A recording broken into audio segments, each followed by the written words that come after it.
Oke, Bismillahirrahmanirrahim. Assalamualaikum warahmatullahi wabarakatuh. Innal hamdalillah nahmaduhu wa nasta'inuhu wa nastaghfiruh wa na'udzu billahi min syururi anfusina wa min sayyiati a'malina may yahdihillahu fala mudhillalah wa may yudlil fala hadiyalah. Asyhadu an la ilaha illallah wa asyhadu anna Muhammadan abduhu wa rasuluh. Teman-teman semuanya yang dirahmati Allah Subhanahu wa taala, kelas 11 IPA 1, semoga tetap semangat di pagi hari ini dan di jam pertama ini, dan juga di jadwal pembelajaran yang sudah menginjak ke pekan kelima, pertemuan kelima, yang insya Allah semoga antum semuanya dirahmati Allah Subhanahu wa taala, diberi kesehatan dan juga tetap pada protokol kesehatan.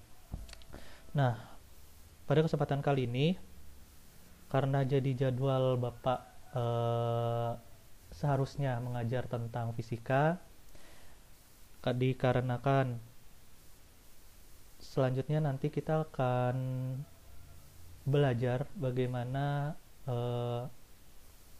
tentang fisika ini mengenai fluida statik dan juga fluida dinamis. Adapun nanti untuk masuk ke dalam pembelajaran yang pertama tentang fluida statik, antum semuanya harus mengetahui terlebih dahulu konsep dasar dari konsep tekanan hidrostatik. Nah, di mana nanti tekanan hidrostatik ini antum harus mengetahuinya lewat praktikum. Nah, Anda ingin mencoba untuk kita membuat praktikum virtual, dan antum semuanya harus menyiapkan bahan-bahannya tersebut, dan akhirnya Ana memutuskan untuk mengganti jadwalnya. Jadi biologi di hari Selasa hari ini, dan diganti untuk fisikanya diubah ke hari Jumat, yang insya Allah dilaksanakan pada pukul 9.30 sampai selesai, seperti itu. Nah, adapun untuk hari ini kita akan belajar tentang biologi kelas 11 IPA. Nah, kemarin kita sudah membahas terkait masalah jaringan tumbuhan. Kita sudah membahas tentang jaringan meristem, kita sudah membahas tentang jaringan penyokong, kita sudah membahas tentang jaringan sekretoid, terus habis itu kita sudah membahas jaringan-jaringan yang lainnya. Nah, dan juga kita sudah membahas terkait masalah bagaimana cara memperbanyak tanaman dengan melakukan bioteknologi, salah satunya dengan menggunakan teknik kultur jaringan. Karena kita sudah membahas ke jaringan tumbuhan, mungkin tidak terlalu signifikan dan tidak terlalu lengkap. Akhirnya mungkin kita akan langsung membahas ke pembahasan selanjutnya daripada biologi ini. Nah, sekarang kita akan membahas tentang jaringan hewan. Nah, adapun jaringan hewan itu nantinya kita akan bahas ada 4 jaringan sebagai jaringan yang utama yang menyusun tubuh hewan.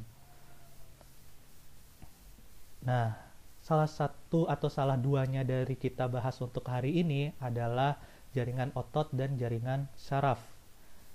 Sebelumnya nanti kita juga akan membahas adanya 4 jaringan tersebut, ada jaringan epitel, ada jaringan ikat, ada jaringan otot, dan jaringan saraf. Mungkin nanti ada jaringan darah, ada jaringan tulang, dan sebagainya. Nanti itu akan dibahas pada bab selanjutnya terkait masalah sistem peredaran darah dan juga sistem gerak. Nah, sekarang kita akan bahas tentang jaringan otot dan jaringan saraf. Jaringan otot itu merupakan jaringan yang memiliki struktur dengan kemampuan kontraksi dalam melakukan gerakan mekanis. Jadi jaringan otot ini memiliki struktur yang dapat mampu berkontraksi dalam melakukan gerakan mekanis. Nah, akibatnya jaringan otot ini atau otot ini merupakan gerak aktif, kalau yang rangka itu adalah gerak pasif. Nah, kenapa jaringan otot ini memiliki kemampuan berkontraksi dalam melakukan gerakan mekanis? Hal ini diakibatkan karena jaringan otot ini memiliki pembuluh darah kapiler sebagai saluran untuk nutrisi dan oksigen, serta mengangkut zat sisa. Jadi, dengan adanya pembuluh darah kapiler ini, untuk nutrisi dan oksigen, maka jaringan otot ini sangat aktif untuk melakukan kontraksi dalam melakukan gerakan mekanis. Nah, adapun struktur-struktur dari jaringan otot tersebut itu ada beberapa macam. Yang pertama ada sarkolema. Nah, sarkolema ini adalah membran plasma pada sel otot. Jadi, sel otot ini memiliki membran plasma strukturnya. Nah, membran plasma ini disebut sebagai sarkolema. Nah, di dalam sarkolema itu terdapat sitoplasma. Jadi, secara umum sel itu memiliki sitoplasma atau cairan di dalam sel. Nah, cairan di dalam sel pada sel otot itu yang disebut dengan sarkoplasma. Jadi, ada sarkolema itu adalah membran plasmanya. Kalau sarkoplasma itu adalah sitoplasmanya pada sel otot. Nah, selanjutnya ada yang disebut dengan sarkomer.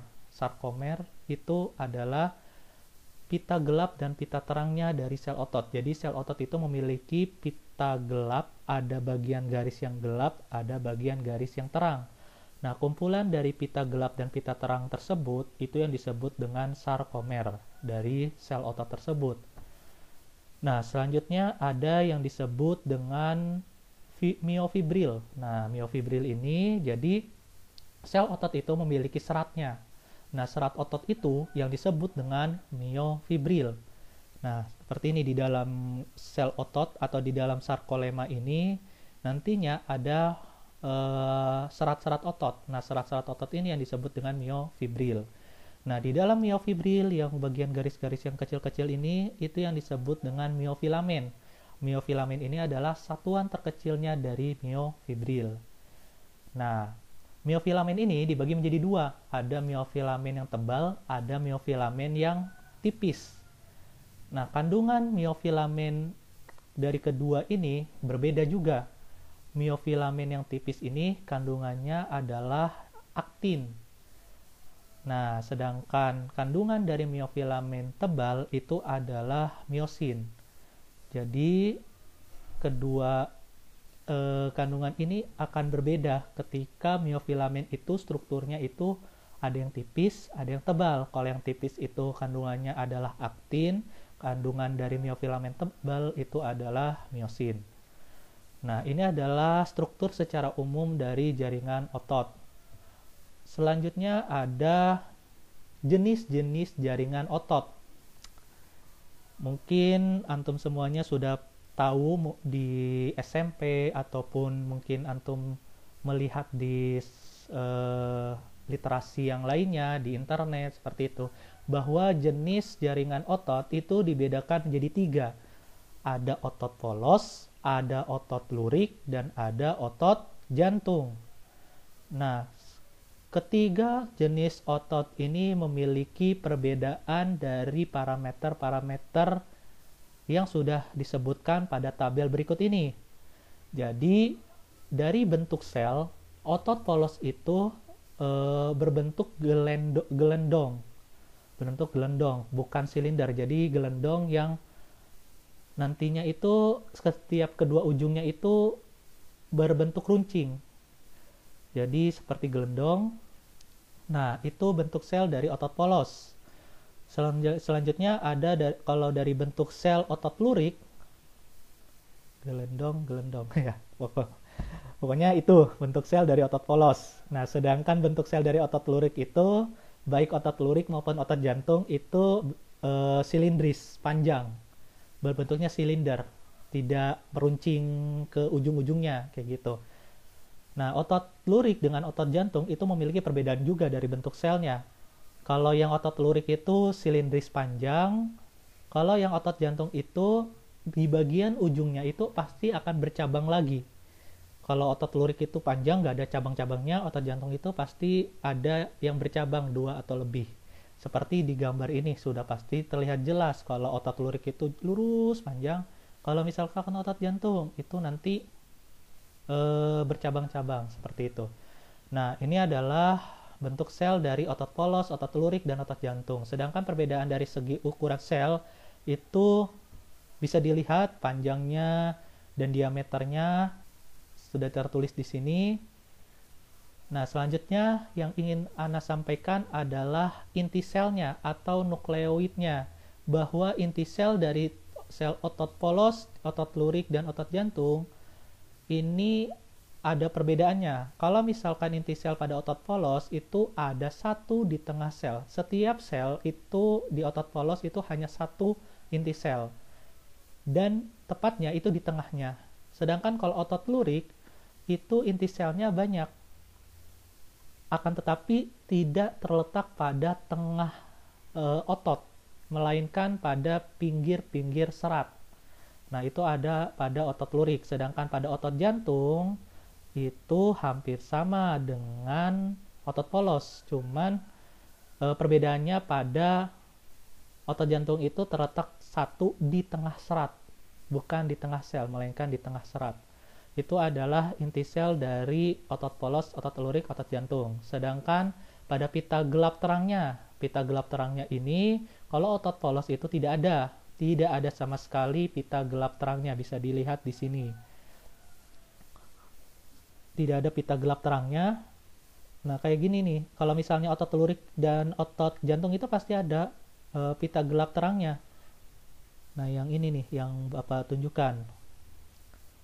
Nah, ini ada pita gelap terangnya. Sedangkan kalau otot polos itu tidak ada sama sekali, polos saja. Itu perbedaan dari pita gelap terangnya. Sedangkan pada aktivitas dari otot polos, otot lurik, dan otot jantung, kalau aktivitas dari otot polos itu kontraksinya lambat, akan tetapi tidak mudah lelah. Karena apa? Karena dari pengaruh saraf itu sendiri yang di bawahnya, bahwa otot tersebut bersifat involunteer atau tak sadar. Jadi kerjanya tidak sesuai dengan apa yang kita inginkan. Jadi terus bekerja. Dan tidak ada pengaruh dari saraf tersebut. Jadi sarafnya itu tak sadar, otonom. Jadi bergeraknya itu tidak sesuai dengan yang kita lakukan gitu. Berbeda dengan aktivitas pada otot lurik. Kalau otot lurik itu kontraksinya cepat, kuat, tetapi cepat lelah. Karena apa? Karena pengaruh sarafnya. Sarafnya itu sadar dan juga ototnya itu bersifat volunteer atau otot sadar. Nah, itu perbedaan dari otot polos dengan otot lurik. Nah, bagaimana dengan otot? Kalau otot jantung itu sarafnya bersifat otonom. Pasti tidak sadar. Jadi pergerakannya itu cukup kuat, berbeda dengan otot polos. Karena jantung itu kontraksinya harus cukup kuat. Dan memang benar-benar jantung itu adalah organ yang sangat penting. Makanya ototnya juga penting. Kontraksinya cukup kuat, ritmis, otomatis, dan tidak mudah lelah. Lalu karena hal tersebut, maka pengaruh sarafnya itu pun sarafnya otonom dan juga otot itu involunteer, bersifat involunteer. Jadi ototnya tak sadar. Hampir sama dengan otot polos, cuma nanti perbedaannya pada aktivitasnya. Kalau otot polos itu kontraksinya lambat, kalau misalnya otot jantung itu kontraksinya cukup kuat, ritmis dan otomatis, tetapi dan tidak mudah lelah, seperti itu. Nah, selanjutnya yang terakhir perbedaannya adalah letak dari otot polos. Nah, letak dari otot polos itu sendiri di organ-organ pencernaan, di pembuluh darah, di limfa, saluran pernapasan, reproduksi, dan kecuali yang ada di jantung. Kalau jantung itu ototnya berupa otot jantung. Nah, bedanya kalau otot lurik itu ototnya itu menempel pada rangka atau tulang. Nah, ini yang perbedaan yang terakhir dari letak tiap masing-masing otot. Nah, ini kita sudah membahas terkait masalah jaringan otot. Selanjutnya kita akan bahas terkait masalah jaringan saraf. Nah, jaringan saraf pada hewan itu tersebar secara luas di dalam tubuh. Paling banyak mayoritas itu adalah 98% pada susunan saraf otak dan medula spinalis. Nama lain dari medula spinalis itu adalah sumsum tulang belakang. Jadi saraf itu memiliki sistem saraf pusat. Itu ada dua, ada saraf otak dan saraf sumsum tulang belakang. Nah, nanti kita akan bahas secara detailnya pada bab sistem saraf. Nah, sisanya pada jaringan saraf itu ada yang namanya saraf tepi. Nanti saraf tepi itu ada di bagian tulang belakang. Itu nanti kita akan bahas lebih detailnya di bab tentang sistem saraf. Nah, adapun jaringan saraf ini berfungsi sebagai yang pertama, menghimpun rangsangan dari lingkungan. Jadi ada rangsangan dari luar dikumpulkan oleh sistem saraf. Lalu rangsangan tersebut nanti akan diubah menjadi impuls saraf. Nah, dari impuls saraf tersebut, sistem saraf ini akan meneruskan impulsnya tersebut ke bagian penerimaan yang terorganisasi. Nah, siapa yang menerima itu sendiri adalah saraf pusatnya, yaitu saraf otak yang ada di bagian otak dan saraf yang ada di sumsum tulang belakang. Itu yang menerima impuls. Nah, sedangkan yang sudah diterima impuls tersebut akan ditafsirkan. Nah, setelah ditafsirkan, akhirnya impuls tersebut atau saraf tersebut memberikan respon atas hasil dari tafsiran impuls tersebut. Nah, respon tersebut berupa apa? Berupa tindakan. Nah, tindakan itu adalah efektornya. Nah, ini adalah jaringan saraf secara umum, baik strukturnya maupun fungsi dari jaringan saraf. Selanjutnya, jaringan saraf itu terdiri dari dua. Ada neutron, ada neuroglia. Neutron itu adalah sel saraf itu sendiri, dan neuroglia itu adalah sel penyokongnya, ada sel pembantunya dari sel-sel saraf tersebut. Nah, yang ingin ditekankan di sini adalah neuroglianya. Neuroglia itu adalah sel yang berukuran kecil, menghasilkan mielin. Mielin itu adalah pembungkus dari sel saraf tersebut, dan berfungsi menyatukan neuron-neuron yang ada di semua sistem saraf tersebut. Neuron satu dengan neuron yang kedua itu nanti digabungkan, dihubungkan oleh siapa? Oleh neuroglia atau oleh sel penyokong. Nah, dan juga neuroglia ini bersifat penyokong pada susunan saraf pusat dan saraf tepi. Nah, di sini yang Bapak ingin sampaikan adalah neuron tersebut tidak melakukan regenerasi, akan tetapi dapat pulih dengan sendirinya. Tidak melakukan regenerasi secara mandiri gitu, tidak melakukan pembelahan diri sebagai bentuk regenerasi dari sel neuron tersebut. Nah, akan tetapi pada neuroglia itu melakukan perbanyakan diri yang disebut dengan proliferasi. Jadi, intinya adalah neuron dengan neuroglia itu perbedaannya terletak pada regenerasinya. Kalau misalkan neuron itu tidak melakukan regenerasi, kalau neuroglia itu melakukan regenerasi dengan melakukan perbanyakan diri atau yang disebut dengan proliferasi. Nah, di sini di gambar sini bisa dilihat bahwa yang kuning ini adalah neuronnya, sedangkan yang menghubungkan antar neuron itu adalah neuroglia. Dan neuroglia itu ada 3 macam, ada astrosit, ada oligodendrosit, dan juga ada mikroglia. Jadi ada 3, astrosit, oligodendrosit, dan juga ada mikroglia. Ini adalah ketiga dari neuroglia. Nah, itu adalah jaringan saraf. Nah, nanti kita akan bahas lebih detailnya lagi di bab tentang sistem saraf. Itu di semester kedua atau semester genap dari pembelajaran biologi kelas 11 IPA. Nah, untuk hari ini kita cukupkan sekian. Semoga bermanfaat. Mohon maaf bila ada kekurangan. Jazakumullahu khairan katsiran. Subhanakallahumma wa bihamdika asyhadu an la ilaha illa anta astaghfiruka wa atubu ilaik. Wassalamualaikum warahmatullahi wabarakatuh.